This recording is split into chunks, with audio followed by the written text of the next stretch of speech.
جتنی دولت اللہ نے لکھی ہے وہ مل کر رہے گی، وہ ملے گی۔ ہم جو کچھ بھی کر لیں، ساری دنیا جمع ہو جائے، ہماری کل دولت سے وہ جو اللہ نے لکھی ہے اس میں سے ایک پینی، ایک پاؤنڈ، ایک یورو، ایک درہم، ایک دینار، ایک روپیہ بھی نہیں نکال سکتے۔ جو لکھا ہے مل کر رہے گا۔ اور اگر ساری دنیا ہماری ساتھی بن جائے، ہماری معاون بن جائے، سارے مالدار لوگ ہماری مدد کرنا شروع کر دیں، تو جو اللہ نے لکھا ہے اس میں ایک پینی کا اضافہ نہیں کر سکتے۔ یہ قانون ہے۔ اگر مسلمان ہیں تو اس پر ہمارا عقیدہ ہونا چاہیے کہ جو کچھ اللہ نے لکھا ہے وہ مل کر رہے گا۔ اگر آپ آج غریب ہیں تو مت سمجھیے کہ آپ اس لیے غریب ہیں کیونکہ آپ زندگی میں کوئی ایسا بڑا کام نہیں کر پائے، اپنا اہل تھے اس لیے غریب ہیں۔ نہ، آپ غریب ہیں کیونکہ جتنا آپ کے لیے اللہ نے لکھا ہے وہی ملنا تھا۔ اگر کوئی ملٹی ملینئر ہے اور سمجھتا ہے کہ میں اپنی فہم اور فراست، ادراک اور شعور اور اپنے مناسب فیصلوں کی بنیاد پر میں ملینئر بن چکا ہوں، نہ، تو ملینئر ہے۔ اگر تو مالدار ہے تو اس لیے نہیں ہے کیونکہ تو اپنی محنت کی وجہ سے مالدار بنا ہے، تو مالدار ہے تو اس لیے ہے کیونکہ جو کچھ اللہ نے لکھا ہے وہ تجھے ملنا تھا۔ یہ اسلام کا قانون ہے، یہ اسلام کا اصول ہے۔ اگر مسلمان ہے تو اس کو تسلیم کرنا ہوگا۔ ذہن میں ایک سوال آتا ہے کہ ٹھیک ہے، اگر ایسی بات ہے تو پھر ہم کام کیوں کرتے ہیں؟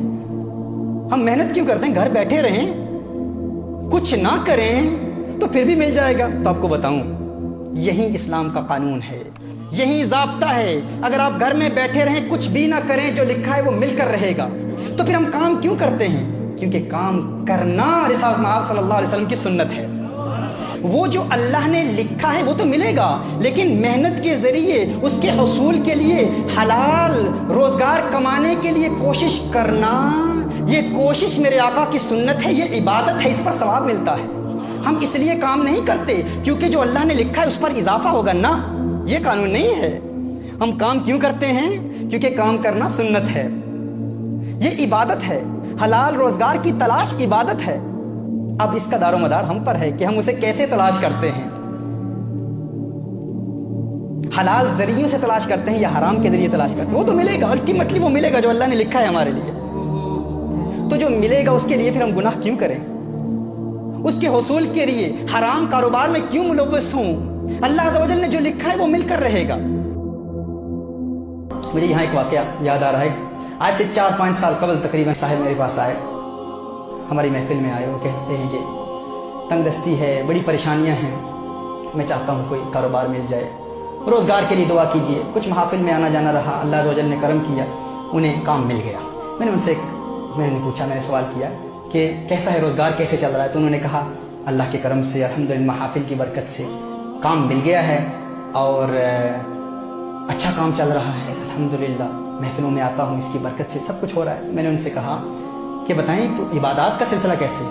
کہا نہیں، ایک مسئلہ ہے، وہاں پر جو میرا امپلائر ہے وہ مجھے نماز نہیں پڑھنے دیتا، عبادت نہیں کرنے دیتا۔ میں نے کہا اچھا، عبادت نہیں کرنے دیتا تو آپ کو تو کام چھوڑنا چاہیے پھر۔ میں نے کہا نہیں، ارے اتنی محفلوں میں آ کر، اتنی مدت کے بعد، اتنی کوشش کے بعد، اتنی جد و جہد کے بعد، اتنی دعاؤں کے بعد آج کام ملا ہے اور آپ کہتے ہیں کہ نماز کے لیے کام چھوڑ دوں؟ میں نے کہا آپ کام کیوں کرتے ہیں؟ کہتے ہیں اس لیے کرتا ہوں تاکہ روزگار ملے، تاکہ دولت ملے، تاکہ اپنے گھر کے اخراجات چلا سکوں، گھر چلا سکوں۔ میں نے کہا نہ، کام کرنے کا مقصد یہ نہیں ہے، وہ تو ملنا ہی ہے۔ ہم کام فقط اس لیے کرتے ہیں کیونکہ کام کرنا سنت ہے، وہ جو اللہ نے لکھا ہے وہ تو مل کر رہے گا۔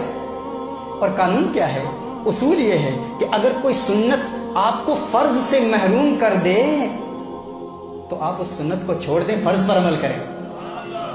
اب کام کرنا سنت ہے، نماز پڑھنا فرض ہے۔ دیکھیے، آپ مثال کے طور پر عصر کی نماز شروع ہوتی ہے 5 to 3، سمجھ لیں مثال کے طور پر،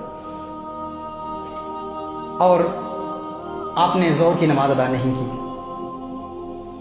2:55 ہو گیا، آپ نے ظہر کی نماز ادا نہیں کی۔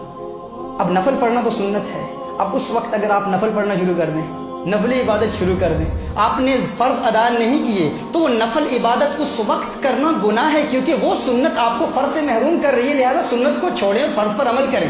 میں نے اسے کہا کہ آپ کام اس لیے کر رہے ہیں کیونکہ کام کرنا سنت ہے اور الٹیمیٹلی جو لکھا ہے وہ تو مل کر رہے گا، لیکن یہ کام آپ کو فرض سے محروم کر رہا ہے تو آپ کام کو چھوڑیں، فرض ادا کریں۔